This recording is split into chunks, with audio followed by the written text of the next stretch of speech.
Neemias. Neemias 1. Palavra de Neemias, filho de Acalias, no mês de Quisleu, no 20º ano, quando eu estava na cidade de Suzã, veio Hanani, um dos meus irmãos, com alguns homens de Judá. Então lhes perguntei a respeito dos judeus que escaparam e que sobreviveram ao exílio, e a respeito de Jerusalém. E eles me responderam: os restantes, os sobreviveram ao exílio e se encontraram lá na província. Estão em grande miséria e humilhação. As muralhas de Jerusalém continuam em ruínas, e os seus portões foram destruídos pelo fogo. Quando ouvi estas palavras, eu me sentei, chorei e lamentei por alguns dias. Fiquei jejuando e orando diante do Deus dos céus. Eu disse: Senhor, Deus dos céus, Deus grande e temível, que guardas a aliança e a misericórdia para com aqueles que te amam e guardam os teus mandamentos. Estejam atentos os teus ouvidos e os teus olhos abertos, para que atendas à oração do teu servo, que hoje faço diante de ti, dia e noite, pelos filhos de Israel, teus servos. Faço confissão dos pecados dos filhos de Israel, os quais temos cometido contra ti. Eu e a casa de meu pai pecamos.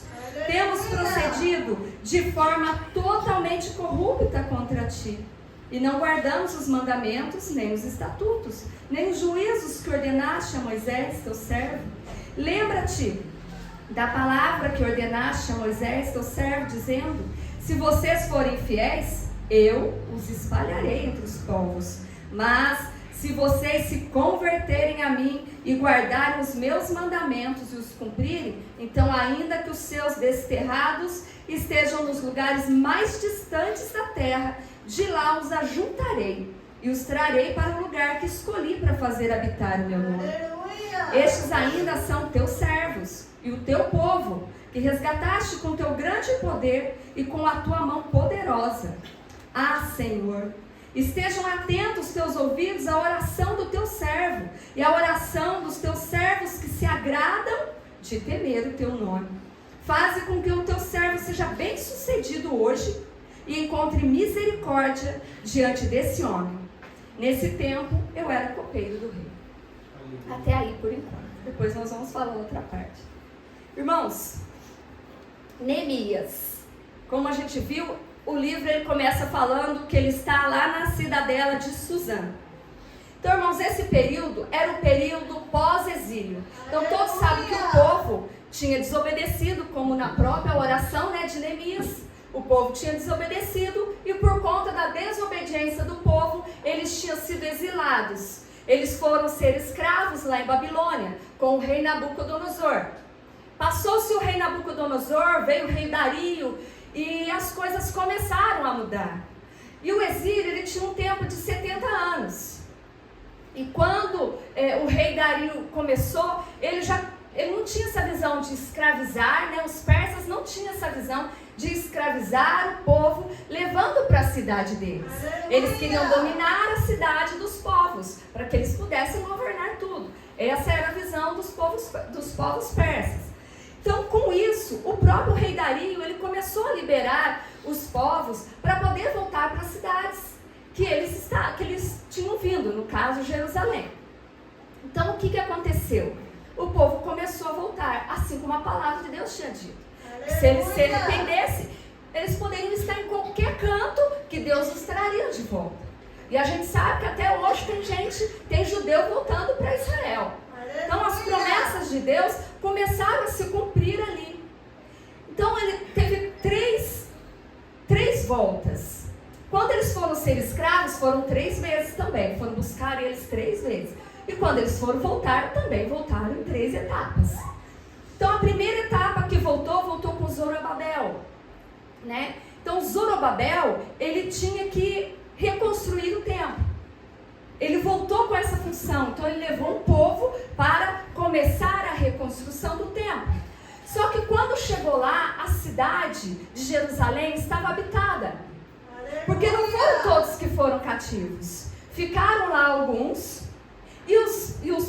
povos vizinhos acabaram tomando conta de Jerusalém. E ali houve uma mistura de raças, que são os samaritanos. Os samaritanos, a adoração e a maneira deles servirem a Deus é diferente dos judeus.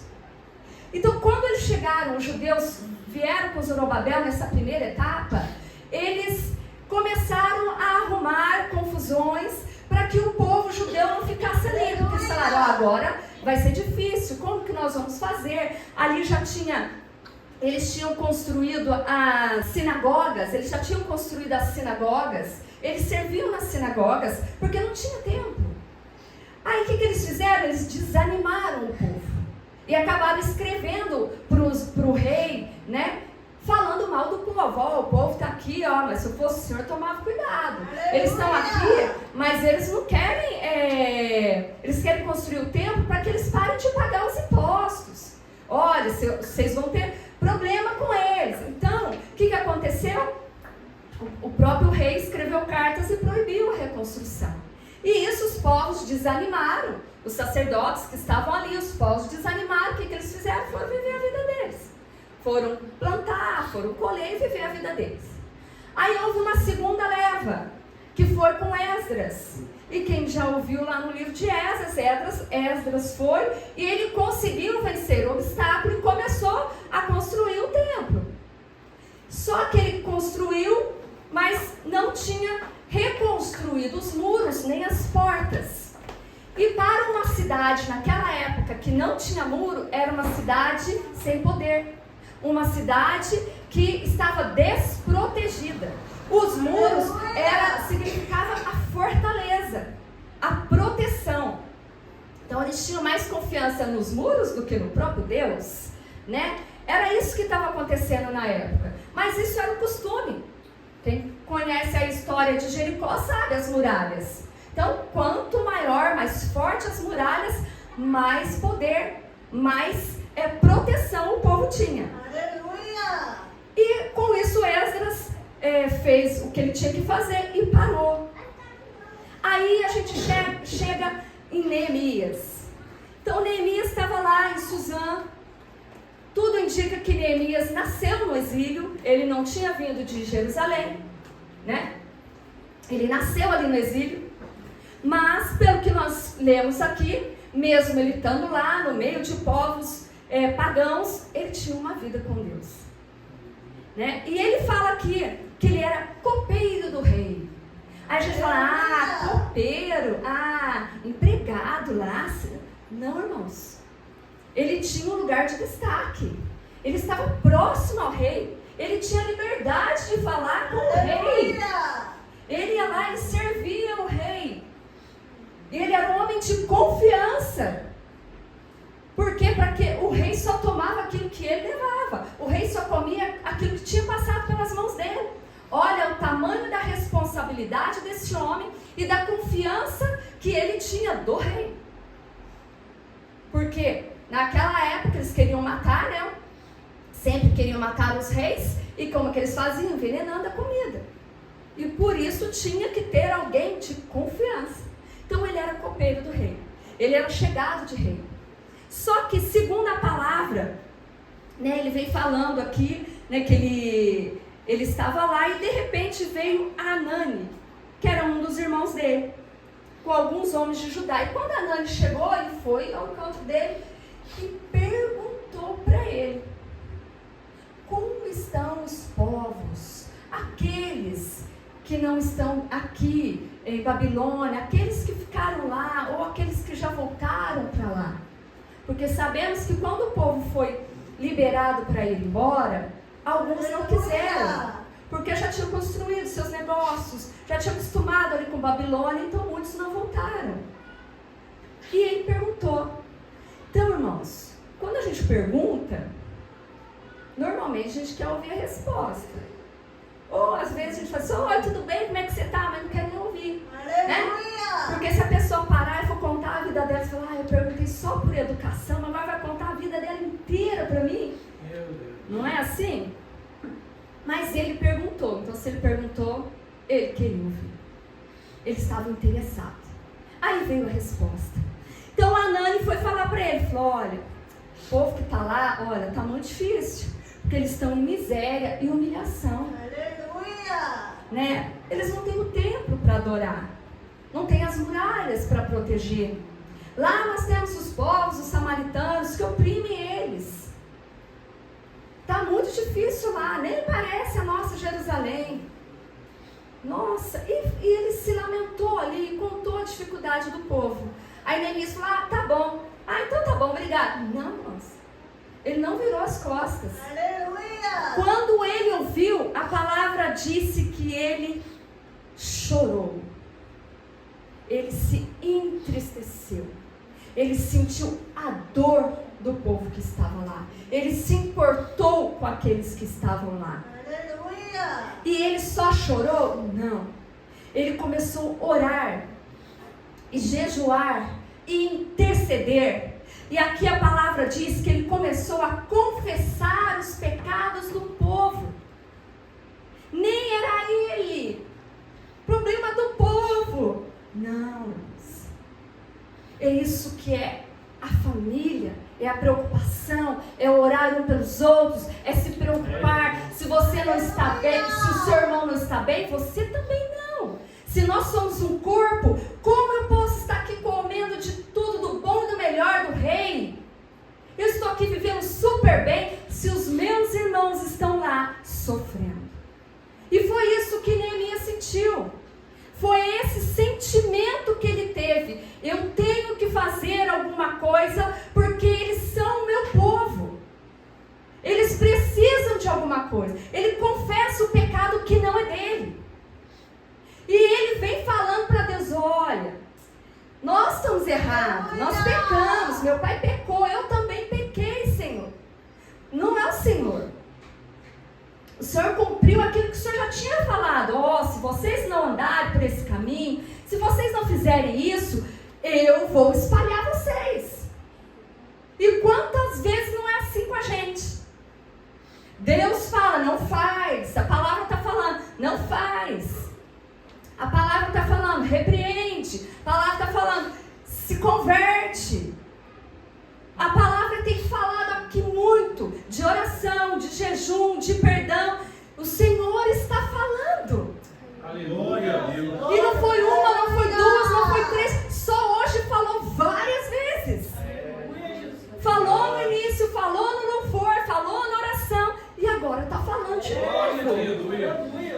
Então, quando Deus pega e fala, agora chega, eu vou pôr a mão, não tem mais jeito. Ele vai pôr a mão.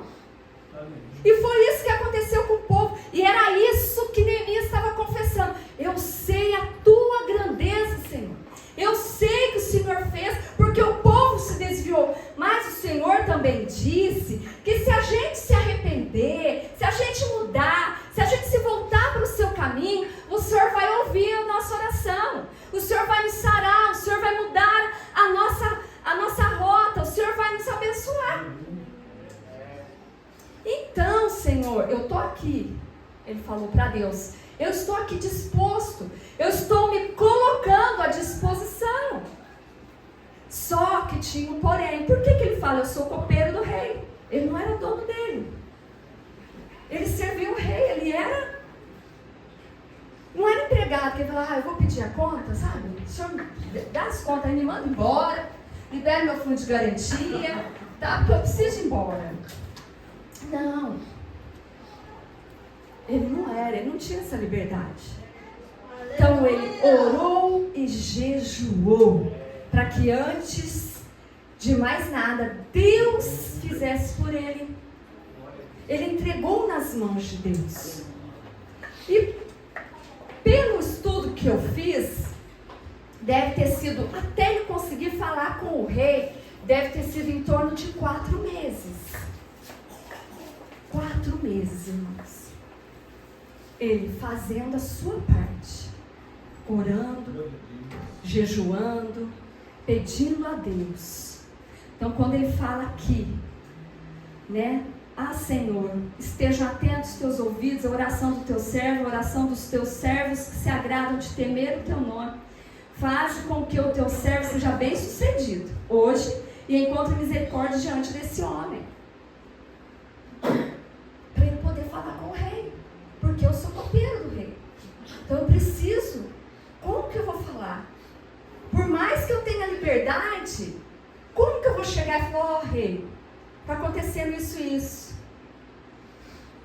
ele pediu a Deus.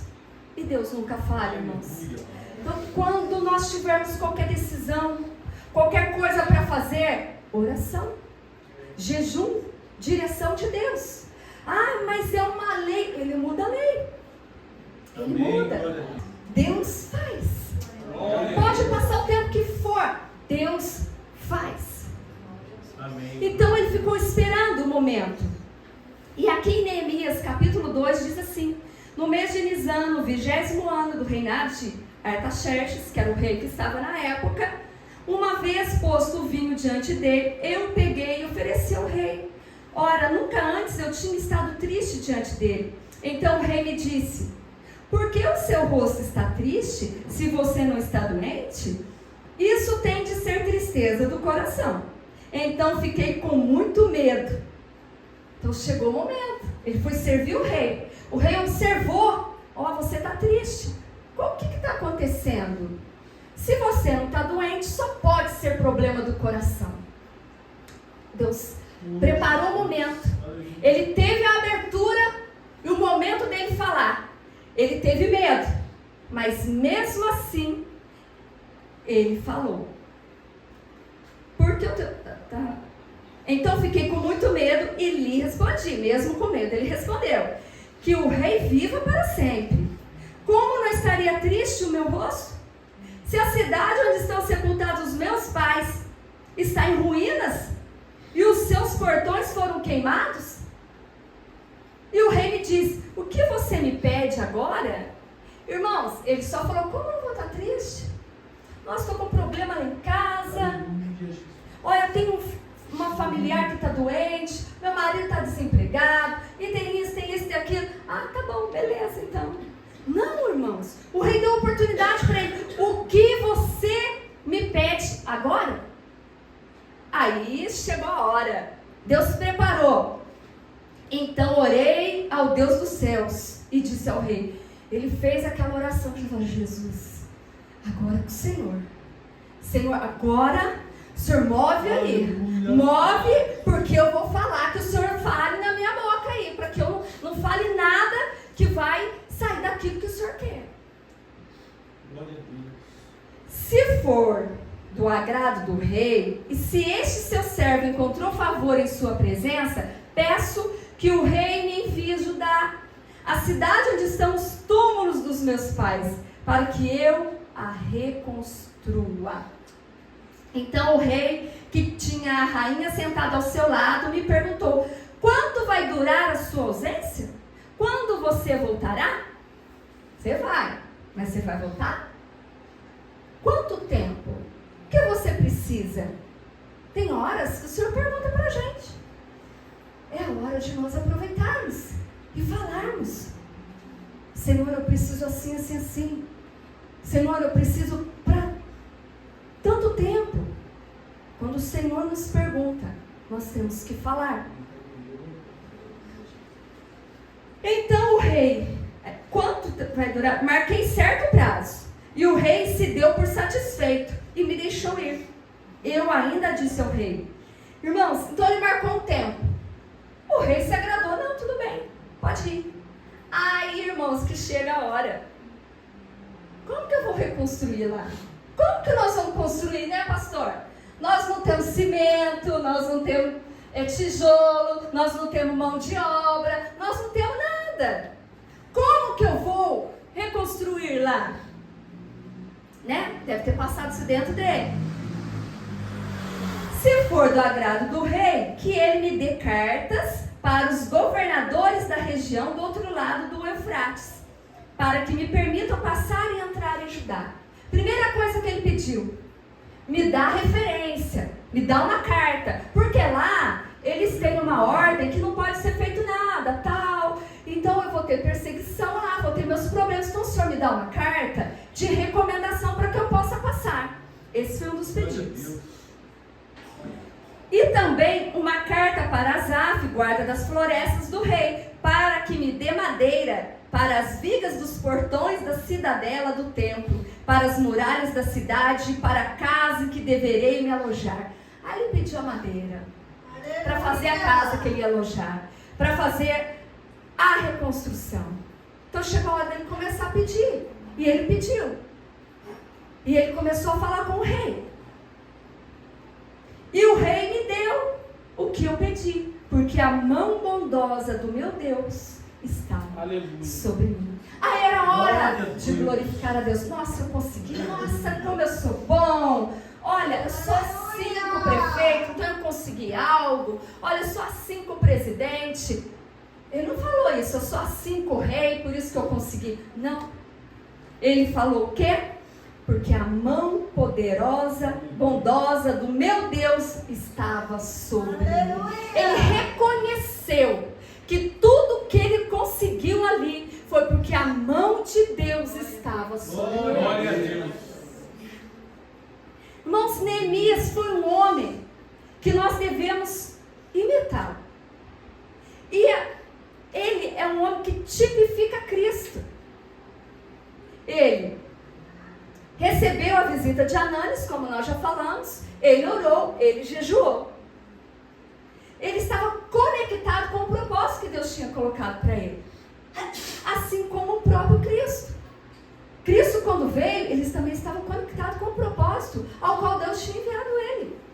Ele não fugiu. Então Deus, ele nos dá suas promessas, mas a sua soberania não anula a nossa de obedecer. Você tem promessa, mas você tem que obedecer. Ele sabia que ele tinha que fazer, mas ele tinha que obedecer a direção que Deus estava dando para ele. Aleluia. Jesus veio com a promessa de nos salvar e ele obedeceu tudo que estava na palavra. Assim como Neemias estava conectado com o propósito, Jesus estava conectado com o propósito de morrer numa cruz por mim e por você. Neemias deixou tudo para cumprir o propósito. Jesus deixou tudo.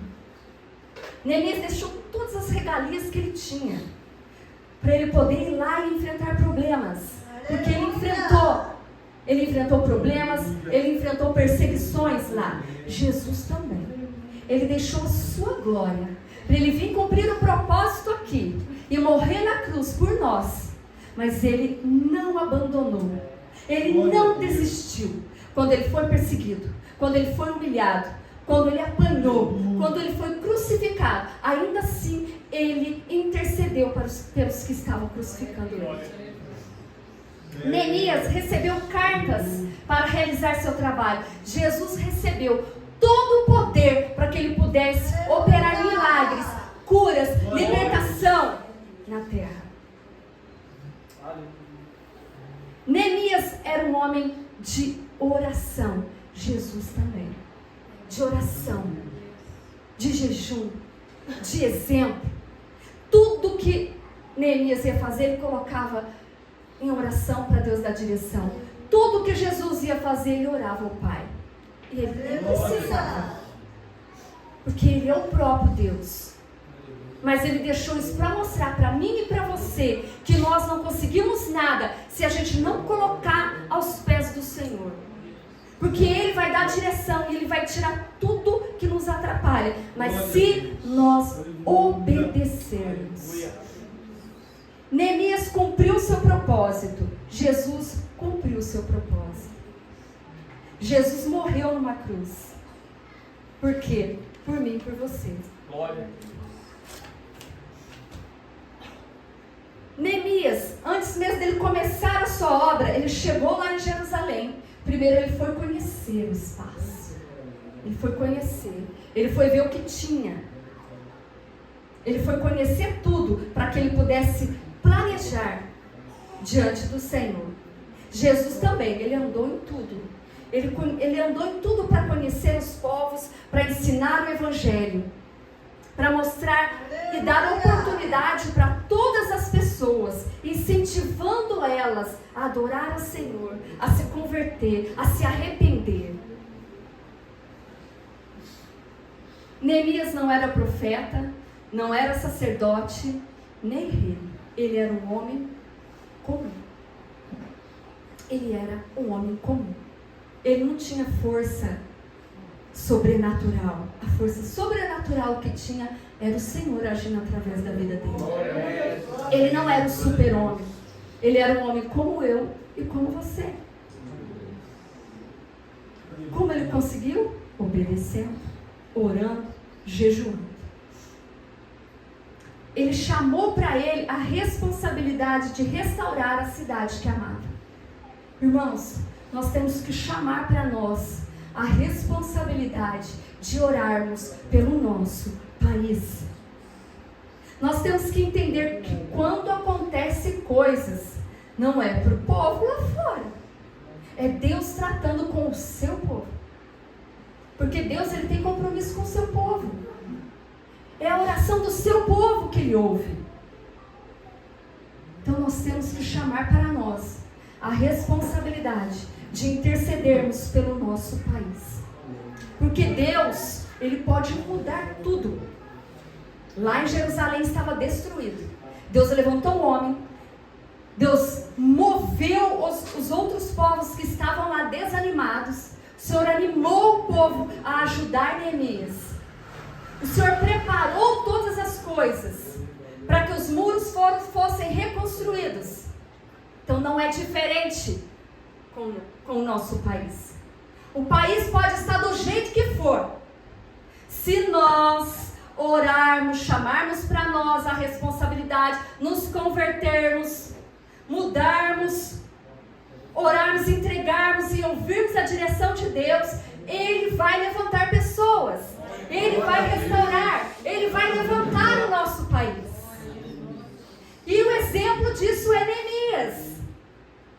E como Deus não mudou, a sua palavra diz que Ele é o mesmo ontem, hoje, será para sempre, então Ele pode fazer para a gente também. Amém. Nós temos que parar de reclamar e falar mal do nosso país. Ai, o Brasil não presta. Ai, o Brasil é assim mesmo. Ai, não tem mais jeito. Está errado, irmãos. Está errado. É o nosso país. É aquilo que Deus nos deu. Nós temos que orar pelo país. Nós temos que repreender o espírito que age no nosso país. Nós não podemos aceitar. Nós somos povo de Deus. A autoridade está nas nossas mãos através do Senhor. Nós temos que declarar que o Brasil é do Senhor Jesus. Nós temos que declarar restauração para o nosso país. Nós temos que declarar que Deus vai levantar homens de Deus para estar à frente dessa nação. É isso que nós temos que fazer. Essa é a nossa responsabilidade. Então, se o país está ruim, a culpa é nossa. Nós estamos orando pouco. Nós não estamos fazendo nada. Porque as trevas não perdoam. Eles não perdoam. Eles não desanimam. Eles não têm preguiça. Eles estão ali, insistindo. O inimigo pode tentar um monte de vezes, como aconteceu com Neemias, que ele também teve perseguição lá. Sambalate, que se levantou e que marcou até o encontro, porque estava armando algo para ele. Mas ele, como estava em direção, em oração, em jejum, ele falou, não vou. Ele não caiu na cilada. E não pense vocês que é só gente de fora, não. Teve até sacerdote ali, que foi falar com ele, porque tinha sido comprado por Sambalate. Mas Deus, o Espírito Santo, na hora, falou com ele. Aleluia! E ele pegou e falou, não, mas eu não posso sair daqui se eu estou construindo uma obra. Então, essa é a diferença de estarmos ali, ligadinho ao Senhor. Porque Ele nos alerta. Nós temos que estar atentos. Então, nós temos que fazer para que Deus cumpra em nós tudo o que precisa ser cumprido. Então, quando Neemias se dispôs, o Senhor se levantou. Opa, eu estou junto. Você está disposto? Eu também. Aleluia! Vai se levantar. Se levantou contra Jesus, irmãos. Se levantaram contra Jesus. As fake news também teve lá. Não falaram que Jesus estava expulsando demônio com demônio? Não perseguiram Jesus?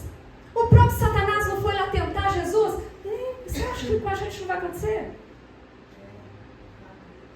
Como nós falamos hoje cedo na escola bíblica, o inimigo, ele não desiste. Ele arma. Ele quer tirar o nosso foco. Isso que ele quer fazer. Ele quer tirar o teu foco de adoração. Mas não dê brecha. Não dê lugar. Repreenda ele. Se você louva, é glória a Deus. Se você prega, é para a glória de Deus, porque de mim eu não sei nada. Uma dorzinha de garganta já está me matando. Então, nós não somos nada. Nada. Quem é grande é o Senhor. Glória a Deus. É Ele. Toda a honra, toda a glória nós temos que dar a Ele. Então que você coloque a sua vida nessa direção. Assim como Neemias se dispôs e Deus o abençoou, que você se disponha, Deus vai te abençoar. Aleluia. Os seus planos, que sejam os planos de Deus. Os seus projetos que aqui estão depositados, busque a direção de Deus. Senhor, se for, né? Que o Senhor sabe todas as coisas, a tua vontade soberana, para que o teu nome seja glorificado, que o Senhor me dê direção e eu consiga isso. Mas, Senhor, se não for para isso, eu não quero. Se for para me tirar da tua presença, eu não quero. Do que adianta eu ganhar o mundo inteiro e perder a minha alma? Então, é isso que o Senhor quer de nós. Que a gente se revolte e a gente comece a fazer mais do que a gente está fazendo. Nós estamos acomodados, estamos deixando tudo para os outros. O inimigo é astuto e o povo dele se une. Eles trabalham no mesmo propósito, enquanto que nós cristãos ficamos brigando. Quem prega melhor, quem louva melhor, quem limpa melhor, quem faz isso melhor, se a roupa dela é mais bonita que a minha. Nós não estamos aqui para isso. Jesus está voltando. Olha quanta coisa tem acontecido no mundo. Jesus está próximo. E nós estamos brigando por besteira. Então vamos nos converter, meus irmãos. Deus falou muito comigo nisso daqui. Muito, muito, muito. Eu ia pregar outra coisa, mas Deus me incomodou em Neemias. E quando eu estava estudando, e quando eu estava estudando para a escola bíblica também, um pastor que estava lá falando algumas coisas, disse que a próxima revista da IBD vai ser sobre Neemias. Eu falei, é esse mesmo então, é isso mesmo. Então, porque tem algo para nós aprendermos. Para que a gente não abra mão daquilo que Deus tem para nós. Nós não devemos abrir mão do nosso país, ele é nosso. Se você nasceu aqui, foi porque Jesus quis que você nascesse aqui. Senão você estava lá nos Estados Unidos, ou lá em Israel. Então, se nós somos do Brasil, o Brasil é nosso. E quem vai reinar é o Senhor Jesus. Não abra mão. Lute por aquilo que você quer, debaixo da graça do Senhor, da direção, da obediência do Senhor.